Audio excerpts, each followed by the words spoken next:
Ayo berinvestasi akhirat, bangun rumahmu di surganya. Sempurnakanlah ibadah Anda dengan beramal jariah yang pahalanya tidak terputus hingga akhir kiamat.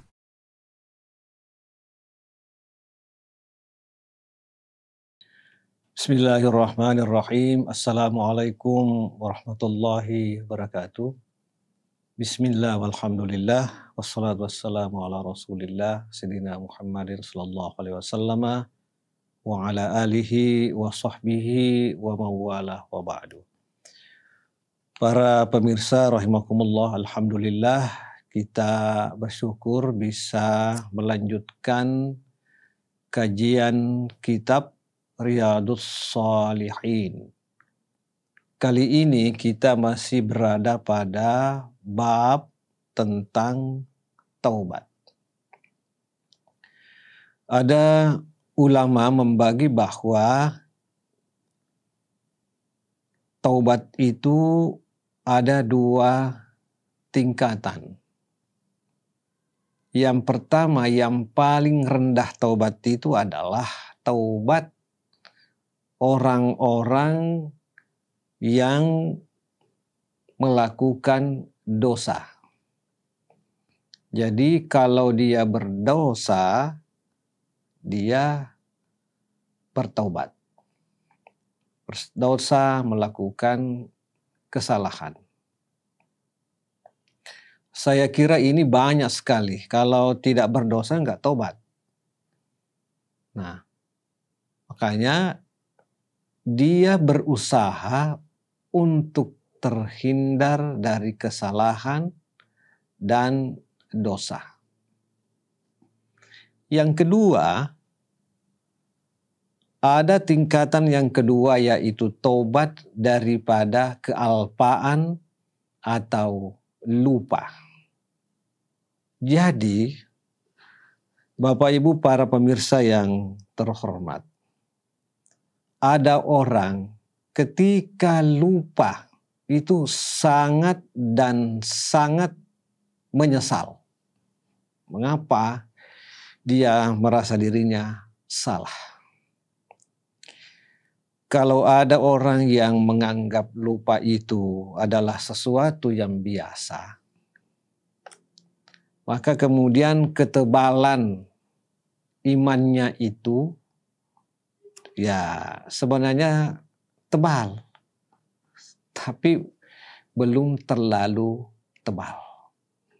Orang yang merasa ketika dia lupa sesuatu, lupa berzikir, lupa sholat, lupa membaca Quran, lupa menyapa orang-orang tertentu, dan orang seperti ini sangat menyesal.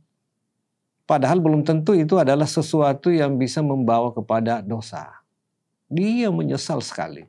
Kecuali tadi lupa sholat itu ya. Lupa. Dia menyesal. Padahal dalam agama kita, lupa itu adalah sesuatu yang dibebaskan dari hukuman gitu. Tapi dia itu sangat menyesali. Nah, ada contoh seseorang yang berpuasa, misalnya puasa sunnah. Dia puasa hari Senin dan hari Kamis. Tiba-tiba dia lupa, tiba jam makan siang, dia makan siang. Nanti teringat menjelang berhenti atau sebelum dia minum air. Nah itu lupa, ini tidak ada soal, ini tidak masalah gitu. Nah, bagi tingkatan tertinggi, peristiwa ini adalah peristiwa yang disesali. Dan dia bertaubat, dia istighfar. Ini luar biasa. Tetapi ada temannya. Temannya bilang, itu bagus. Kenapa bagus? Ya, karena kita lupa. Kita dapat rahmah di tengah-tengah kita berpuasa.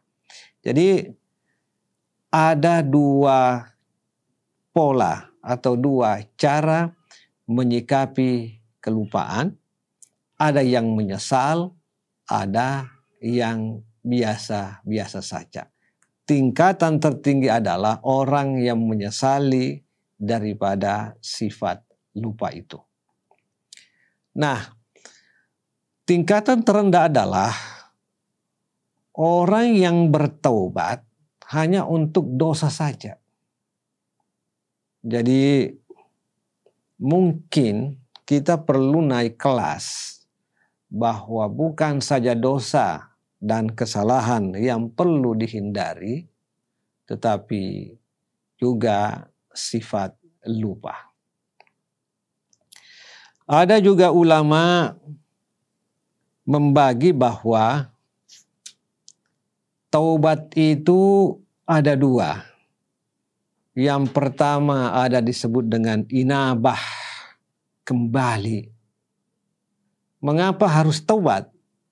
Alasannya karena takut terhadap siksaan Allah Subhanahu wa taala. Ini adalah level atau tingkatan yang terendah gitu. Takut dihukum. Ya sehingga kita harus taubat gitu ya. Ini mungkin banyak. Tapi ada lagi tingkatan yang lebih tinggi, yaitu yang memandang taubat itu sebagai istijabah. Bagaimana itu bentuknya? Bentuknya adalah seseorang itu sering-sering bertaubat, bukan karena kesalahan, tetapi karena malu terhadap kemuliaan yang Allah berikan kepadanya. Orang yang selalu bersyukur, dulu kita ini tidak bisa begini, sekarang bisa begini, luar biasa, alhamdulillah. Tetapi ibadah kita ini waktu kita masih sedikit uang, ya banyak-banyak ibadah kita. Tetapi ketika kita banyak uang, kita bisa membantu sesama ini. Tetapi sholat tahajud kita ini kok semakin melemah atau kurang. Nah, pandangan seperti ini karena malu terhadap anugerah Allah Subhanahu wa taala, dia lebih banyak mengatakan astagfirullah. Ini yang paling tinggi. Nah, mungkin perlu kita naik kelas. Aneka rahmat Allah kepada kita ini dibanding dengan kesulitan yang kita hadapi, masih banyak rahmat Allah Subhanahu wa taala. Tetapi kita malu terhadap rahmat Allah itu karena kita tidak bisa menggunakan dengan baik.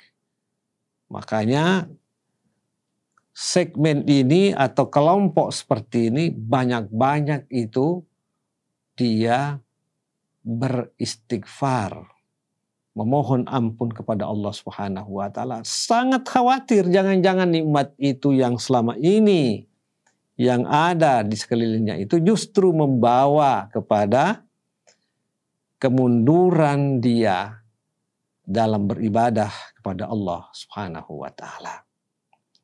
Orang yang seperti ini tingkatannya luar biasa.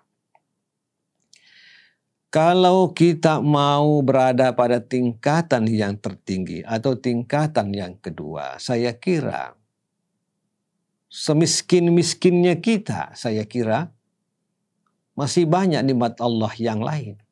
Kita miskin tetapi kita sehat gitu.